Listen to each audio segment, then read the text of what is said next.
A tagine is a cone-shaped cooking vessel traditionally used in Morocco. It is made of either ceramic or unglazed clay.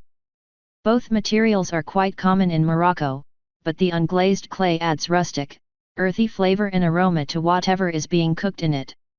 The base of a Moroccan tagine is wide and shallow while the conical lid helps return condensed steam back to the food.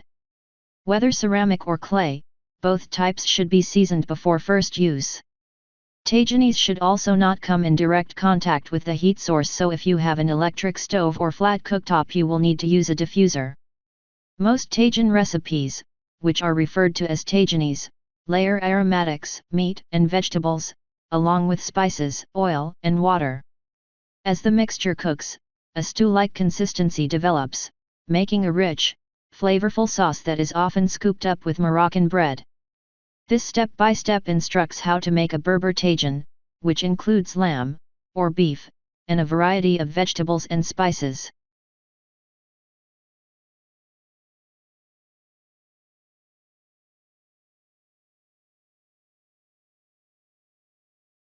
Tagines are quite easy to use. The first step of making a tagine recipe is to place a layer of sliced onions across the base of the tagine, creating a bed for the remaining ingredients. The bed of onions will prevent the meat from sticking to the bottom and burning. Other recipes might call for chopped onions to be scattered in the tagine, or perhaps celery or carrots will be crisscrossed to make a bed for fragile ingredients, as is the case in a fish tagine. Small bamboo sticks can also be used. Ample oil is the foundation of a rich sauce in a tagine, so don't be afraid to use the full amount called for in a recipe. Most tagine recipes specify 1/4 to 1/3 cup oil.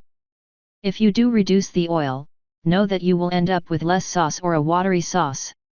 For this particular recipe, the oil can be added at any time while assembling the tagine. Many Moroccan cooks will use a mix of olive oil and vegetable oil, either because the olive oil is extra virgin and contributes lots of flavor in lesser quantity, or as a matter of frugality, as vegetable oil costs less. Meat, poultry, or fish is usually arranged in the center of the tagine. If you're using meat on the bone, place the pieces bone side down to reduce the risk of scorching the meat. For this recipe, arrange the meat into a mound in the center so you can add lots of vegetables around the perimeter. Sometimes you'll encounter recipes which direct you to brown the meat first, which is really not necessary. If you do decide to brown the meat, however, it's best done in a separate skillet since a clay or ceramic tagine should not be used over high heat. Although not absolutely necessary, combining your Moroccan spices before using them does allow for more even distribution of seasoning. This recipe calls for mixing salt, pepper, ginger, paprika, cumin, turmeric, saffron, and a little cayenne pepper in a small bowl. You can also mix the spices in a large bowl and toss the vegetables and meat in the spices to coat everything evenly before adding to the tagine. Alternatively, you can sprinkle the spices one at a time directly into the assembled tagine. There's no right or wrong way, it is a matter of preference. Distribute some of the spice mixture over the meat and onions. You can use up to 2/3 of the mixture at this step, concentrating the seasoning on the onions so the spices will meld with the oil and liquids to make a rich, flavorful sauce. The reserved spices will be used to season the vegetables. When using a tagine, the vegetables are usually added at the very beginning of cooking along with the meat. Some recipes call for layering the vegetables around the meat, poultry, or fish, but in a Berber-style tagine they're arranged in a conical fashion. Although challenging, try to get them to stand upright, as it makes a lovely presentation. Once you've added the vegetables, season them with the rest of your spice mixture. Now you can dress up the tagine with color and flavor by adding strips or slices of bell pepper, preserved lemon, olives, and an herb bouquet of parsley and cilantro. A jalapeno or chili pepper is optional. The last step before you place the tagine on the stove is to add water, sometimes stock or broth is used instead. Pour it carefully into the tagine near the side so that you don't wash away any of the spices. Be aware that you should not add a hot liquid to a cold tagine, and vice versa, as thermal shock can crack a clay or ceramic tagine.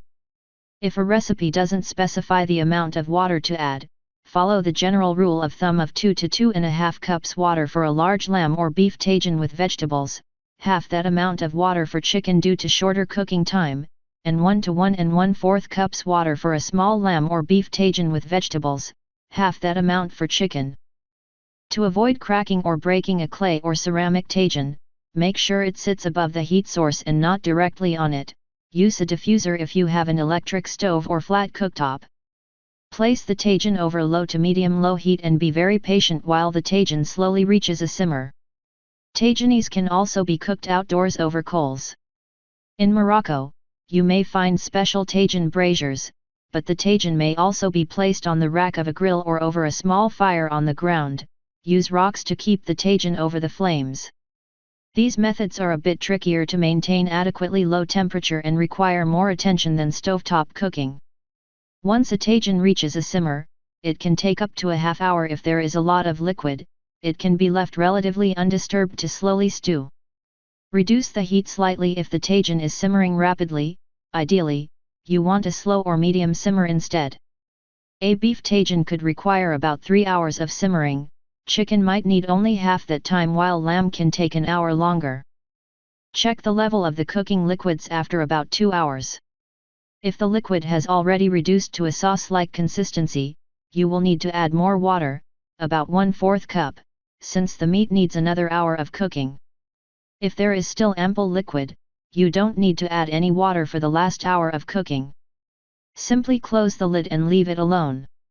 If this much liquid remained when the meat was nearly cooked, however, you might want to prop the lid open with a spoon to allow for a quicker reduction.